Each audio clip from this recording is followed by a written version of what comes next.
C'est pas parce que l'éléphant est grand de taille qu'il doit croire qu'il peut mourir une girafe. Flash info du 20h de Pala. Halaman Biggie News.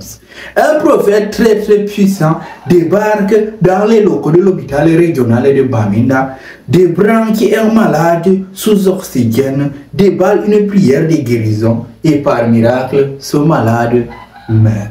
Ces événements se déroulent entre hier et aujourd'hui 16 décembre 2024 dans la ville de Bamenda, à l'hôpital régional de cette dite ville. Un individu se faisant appeler prophète très puissant est débarqué dans les locaux de l'hôpital et trouve un malade planché tranquillement sous ses oxygènes et il s'enfuit vers ce dernier, déballe une prière de guérison, tellement très sûr de sa toute puissance et de son onction, jusqu'à y débrancher même l'oxygène de ce malade. Et par miracle, bien évidemment, ce malade meurt.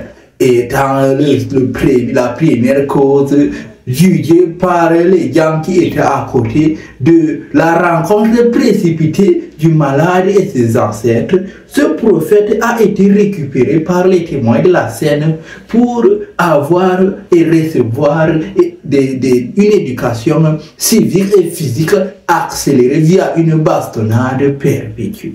Mais bien évidemment, il sera sauvé par les bons cœurs qui seront dans son entourage. Il sera bien évidemment ligoté en attendant de répondre de ses actes de prophétie erronée. On ne refuse pas que vous devez avoir confiance en Dieu. Avoir confiance en Dieu, c'est une bonne chose. Avoir confiance en soi, c'est aussi une bonne chose. Mais souvent, non, l'excès de confiance là, ça nuit. Même quand tu es arrivé à l'hôpital là-bas, tu as trouvé le gars, il était sous oxygène. Tu as prié. Mais attends d'abord que le miracle là arrive, non? Tu te mets directement à débrancher les choses en désordre comme si c'était toi qui faisais le miracle. C'est pas toi qui fais le miracle, mon frère. C'est Dieu qui fait le miracle. Donc, après avoir étalé la prière, tu devais quand même patienter 5 minutes. Le temps que Dieu signe d'abord et puis on débloque les miracles là pour qu'il vienne guérir. Bon, ça c'est dans le cas où vraiment, ceux qui font vraiment dans la prophétie, vraiment sont des vrais prophètes. Hein? Parce que dans ça, il y a des brebis galeuses.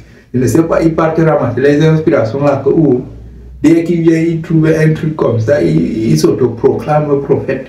Et puis, ils commencent à entrer partout, débrancher les enfants. Quand cela ne tient, prenez soin de vous, n'oubliez pas le plus important. Hein? Vous allez vivre longtemps si vous prenez soin de vous. Car la seule personne avec laquelle vous êtes voué à passer toute votre existence, c'est vous-même. Ciao, ciao.